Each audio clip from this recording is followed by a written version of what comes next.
आज के डेट में भ्रूण हत्या बहुत उच्च स्तर पे हो रहा है। भ्रूण हत्या का मतलब है गर्भ हत्या, जो गर्भ में ही बच्चों को समाप्त कर देते हैं, जो आने से पहले उनको यहां से उड़ा दिया जाता है। सोचिए वो मां बाप कितने पापी हैं। वो मां बाप,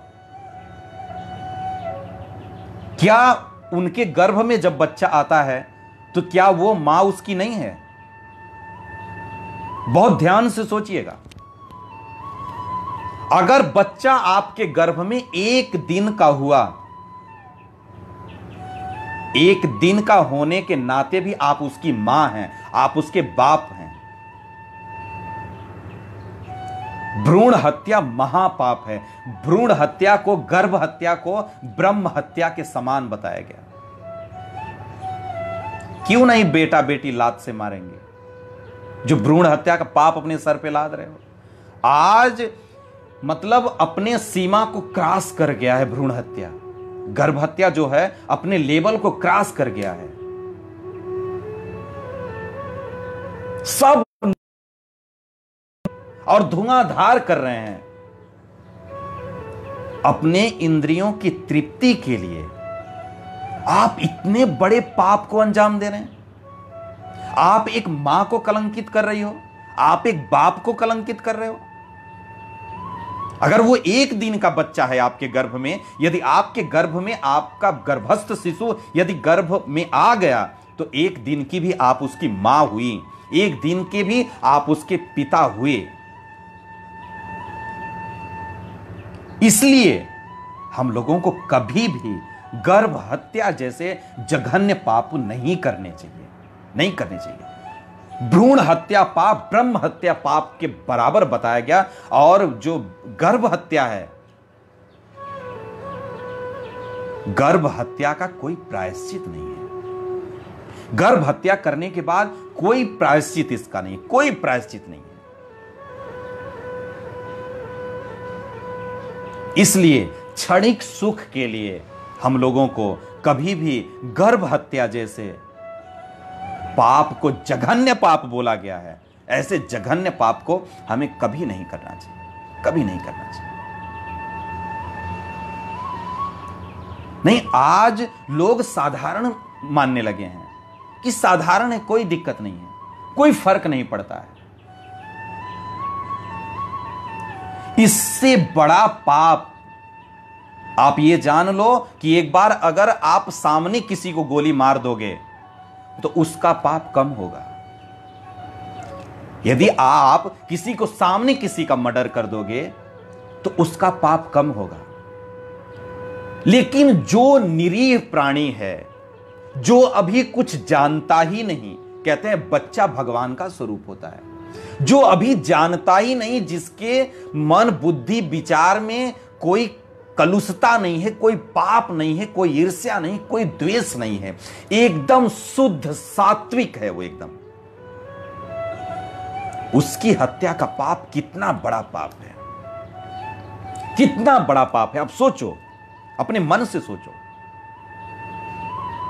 वही बच्चा जो 10 दिन 20 दिन 50 दिन 2 महीने 3 महीने के बच्चे को हम मार डालते हैं, जिसको आज एक छोटा सा अंग्रेजी में बता दिया गया कि एबॉर्शन, एक छोटा सा शब्द अंग्रेजी का दे दिया गया कि हमने एबॉर्शन करवा लिया। अरे एक छोटे से शब्द से आप इतने बड़े पाप को ढक नहीं सकते। आप इतने बड़े जघन्य पाप को आप एक छोटे से शब्द यानी अबॉर्शन से आप उसको ढक नहीं सकते। उस पापों को आप कभी जीवन में नहीं ढक पाओगे, कभी नहीं ढक पाओगे। 2 महीने का है, 4 महीने का आपने एबॉर्शन करवा लिया, और वही 4 महीने के बाद जब वह भूमिष्ठ होता है, बच्चा जन्म लेता है, तो उसके प्रति इतनी आसक्ति हो जाती है कि आप करोड़ों रुपए खर्च करने के लिए तैयार रहते हो और ले जाकर के आप आईसीयू में उसको एडमिट करवाते हो, आईसीयू में ले जाकर एडमिट करवाते हो। एक गर्भ में जो था, आपने उसको मारने के लिए 150 रुपए की दवा खा ली आपने, सोचने वाली बात है। और पैदा होने के बाद ही क्या वो जीव है क्या? क्या वो जब पैदा होता है तभी जीव होता है वो? क्या वो पैदा होने के बाद ही इंसान होता है? जब आपके गर्भ में होता है तो क्या वो इंसान नहीं होता है? सोचो, कितने बड़े बड़े पापों को हम लोग हंस करके कर देते हैं। अरे हमने तो एबॉर्शन करवा लिया। जब हमें किसी चीज का ज्ञान है ही नहीं, हम बैल की तरह जी रहे हैं। हम कभी सत्संग नहीं किए, कभी साधु संग नहीं किए, कभी धार्मिक ग्रंथों का अध्ययन नहीं करिए, तो हमारे दिमाग में तो ऐसे अपराध, जो जघन्य अपराध हैं, वो तो अपना स्थान बना ही लेंगे, अपराध बना ही लेंगे।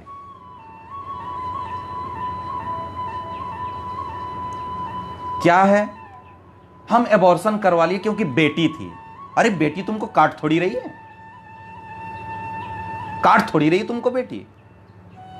वो चाहे बेटा हो चाहे बेटी हो, जीव जीव ही होता है। बच्चा बच्चा ही होता है, ना वो बेटा होता है ना बेटी होती है। बच्चे का केवल एक ही स्वरूप है कि वो बच्चा है। इसलिए बड़ों को मार दो, मर्डर कर दो, उसका पाप उतना नहीं है जितना भ्रूण हत्या का बड़ा जघन्य पाप है। इसलिए कभी भी जीवन में भ्रूण हत्या जैसे जघन्य पाप को सोचना भी नहीं चाहिए। कोई बात नहीं, यदि शिशु गर्भ में आ गया तो आप उसको जन्म दो ना, आप उसको जन्म दो। जन्म देने में क्या बुराई है? वो अपने भाग्य को लेकर के आएगा, वो अपने भाग्य से खाएगा। वो आप कौन होते हैं उसको पालने वाले? आप कौन होते हैं कर्ता बनने वाले? कौन है आप कर्ता बनने वाले कि नहीं हम कर्ता हैं, हम इसको पालते हैं, हम इसको खिलाते हैं, हम अब लोड नहीं उठा पाएंगे, हमारे सर पे बहुत बड़ा भार हो जाएगा, हम कैसे पढ़ा पाएंगे, कैसे लिखाएंगे, कैसे घर का कर चलाएंगे? आप कौन होते हैं? आप तो एक पत्ता भी हिला नहीं सकते। जिस दिन बच्चा भूमिष्ठ होता है मां के गर्भ से, उसी दिन से उसके खाने पीने का खर्च जो है वो पिता के खाते में आना शुरू हो जाता है। पिता के खाते में आना शुरू हो जाता है।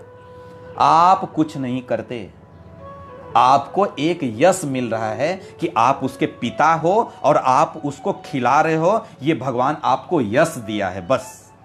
आप कर्ता नहीं हो। आप अपने अंदर कभी जीवन में कर्ता का भाव नहीं रखना, कभी नहीं रखना, कभी भी जीवन में कर्ता का भाव नहीं रखना।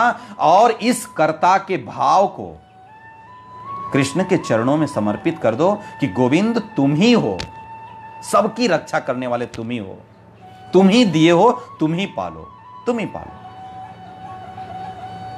इसलिए इस संसार में कोई किसी को पालने वाला नहीं है, कोई किसी का खर्च चलाने वाला नहीं है। सब लोग अपने भाग्य को लेकर के आते हैं और अपने भाग्य को लेकर के जीते हैं, अपने भाग्य को लेकर के जीते हैं। इसलिए यदि शिशु गर्भस्थ हो गया तो हमें कभी भी उसका एबॉर्शन नहीं करवाना चाहिए। यह बहुत बड़ा जघन्य अपराध है, बहुत बड़ा पाप है। इससे बड़ा आप कह सकते हैं इस पृथ्वी पर कोई पाप ही नहीं है। इससे बड़ा, एबॉर्शन से बड़ा, भ्रूण हत्या से बड़ा इस संसार में कोई भी पाप नहीं है। सबसे श्रेष्ठ पाप यही है, सबसे श्रेष्ठ पाप है। इसलिए जितने लोग सुन रहे हैं, हम सबको कोशिश करना चाहिए कि हम लोग धार्मिक ग्रंथों को पढ़ें, साधु संग में रहें, भगवान के नामों का जप करें, भगवान की सेवा करें, भगवान को भोग लगा करके खाएं और जीवन में ऐसे जघन्य अपराध को ना करने का हम सबको संकल्प लेना चाहिए कि हम लोगों को ऐसा जघन्य अपराध जीवन में नहीं करना चाहिए। वो चाहे 2 बच्चा हो जाए, चाहे 5 बच्चा हो जाए, लेकिन हमें ऐसे जघन्य पाप नहीं करने हैं, नहीं पाप करने।